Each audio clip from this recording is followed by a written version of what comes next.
নমস্কার বন্ধুরা, সকলে ভালো আছেন নিশ্চয়ই।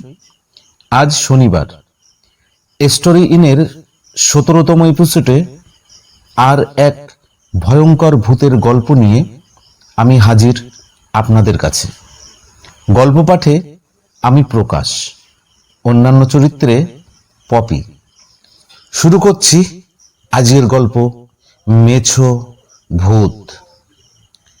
আজ মন্দির চাতালে আসতে আমার একটু দেরি হয়ে গেল। এসে দেখি আর সকলে চলে এসেছে। নিখুড়ো আমার অপেক্ষায় এখনো তার গল্পের আসর শুরুই করেনি।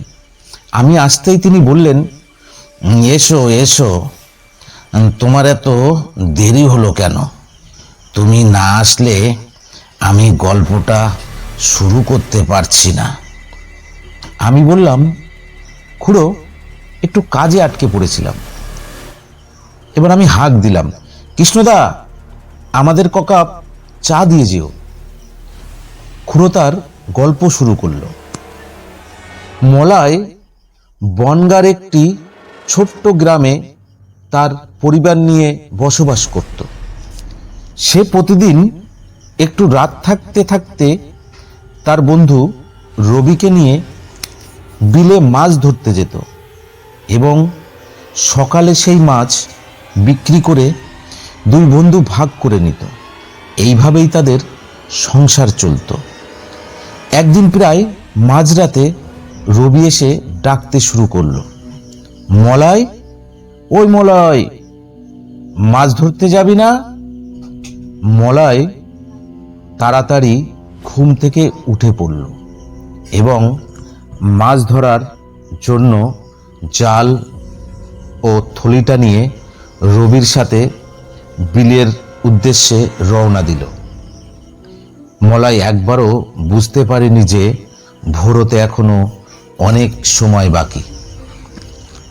আমি যখনের কথা বলছি সে এখন থেকে বেশ কয়েক বছর আগের। তখন বেশিরভাগ মানুষের কাছে ঘড়ি ছিল না। স্বাভাবিকভাবে মলয়ের কাছেও ঘড়ি ছিল না, তাই সে বুঝতেও পারেনি এখনো মাঝরাত। তারা দুজনে মাছ ধরতে বিলে নেমে গেল। তখন চারিদিকটা ছিল গাঢ় অন্ধকার এবং একটা নীরবতা বিরাজ করছিল সারা বিল জুড়ে। শুধু শোনা যাচ্ছিল ঝেঁঝি পোকার ডাক। পাশের গাছে নাম না জানা পাখিটা কেমন অদ্ভুত ভুতুরে ভাবে ডেকে উঠল। মলয় মনের সুখে মাছ ধরছিল। একটা আশ্চর্যের বিষয় মলয় লক্ষ্য করল, সে যত গভীরে যাচ্ছে তত বেশি মাছ উঠছে। আজ যে পরিমাণ মাছ জালে ধরা পড়ছিল তা সে জীবনে আগে কখনো পায়নি। মলয় মাছ ধরতে লাগলো। অনেক মাছ সে ধরে ফেলেছে। তার মনে পড়ে গেল বাড়িতে তার বউ কয়েকদিন ধরে বায়না করেই চলেছে। এই তো পরশুদিন সে বলছিল, এবার পূজার সময় আমাকে একটা নাকের নথ কিনে দিতে হবে, না বললে শুনবো না। কি দেবে তো? মলয় মনে মনে ভেবেছিল, বউটা কিছুই তো চায় না, একটা নথই তো চেয়েছে, কিন্তু হাতে যে টাকা পয়সা একদম নেই, কোথা থেকে যে দেব। মলাইকে চুপ করে থাকতে দেখে বউ বলল, আরে চুপ করে আছো কেন? আমি তোমায় চুরি করে আনতে বলেছি?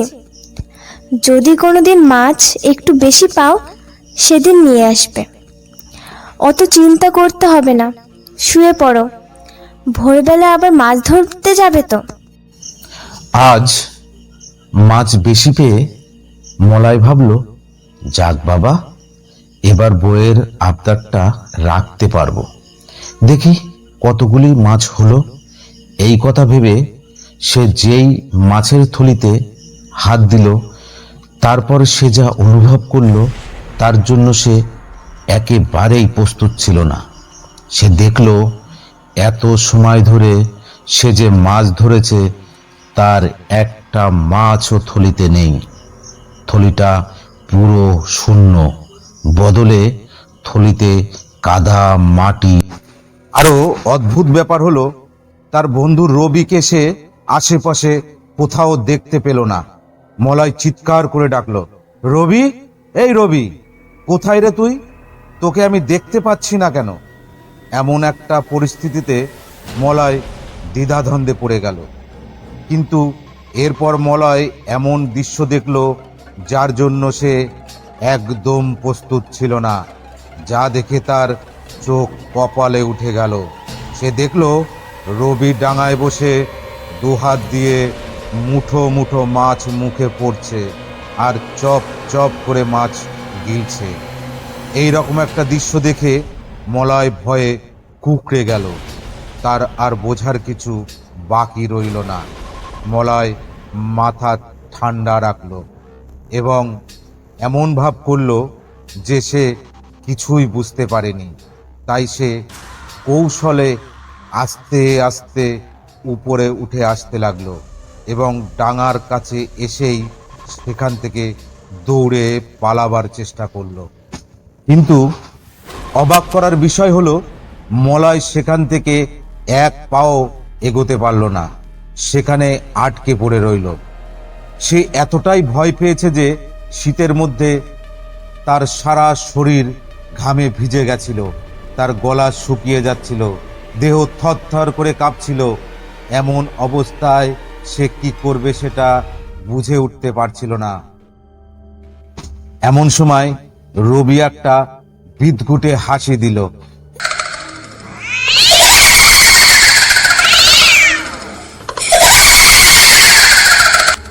আসল রূপে ফিরে আসলো। ভূতটা কতটা ভয়ঙ্কর ছিল তা বলে বোঝানো যাবে না। তার চোখ দিয়ে আগুন জ্বলছিল, শরীরটা আগের থেকে 2 গুণ বড় হয়ে গেল। এই রকম ভয়ঙ্কর ভূত দেখে মলয় জ্ঞান হারিয়ে মাটিতে লুটিয়ে পড়ল। এদিকে গ্রামে আসল রবি মলয়ের বাড়ি গিয়ে ডাকতে থাকলো মাছ ধরতে যাবার জন্য। মলয়ের বউ অবাক হয়ে রবিকে বলল, আপনি তো অনেকক্ষণ আগে ওনাকে সাথে নিয়ে মাছ ধরতে গেলেন, এখন আবার এইসব কি বলছেন? আর ওনাকে কোথায় রেখে এসেছেন? একথা শুনে রবি অবাক হয়ে গেল এবং সে বুঝতে পারল তার বন্ধুর সাথে খারাপ কিছু একটা হয়েছে।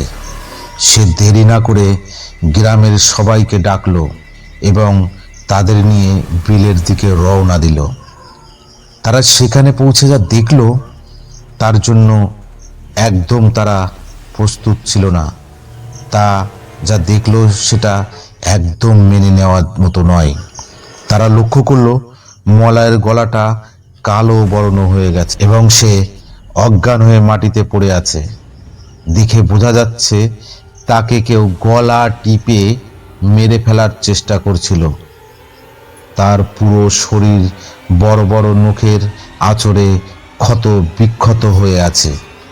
গ্রামের সবাই সময় মতো এসেছিল বলে তাকে জীবিত পাওয়া গেল। তারা যদি দেরি করে আসতো তাহলে মলয়কে আর জীবিত পাওয়া যেত না। এক মাছ খেগো ভয়ঙ্কর ভূতের কাছে তার প্রাণটা দিতে হতো।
আমার গল্প যদি আপনার ভালো লাগে তবে আমার চ্যানেলটি লাইক, কমেন্ট, শেয়ার ও সাবস্ক্রাইব করে বেল আইকন অল করে রাখুন এবং আপনার মতামত জানাতে ভুলবেন না।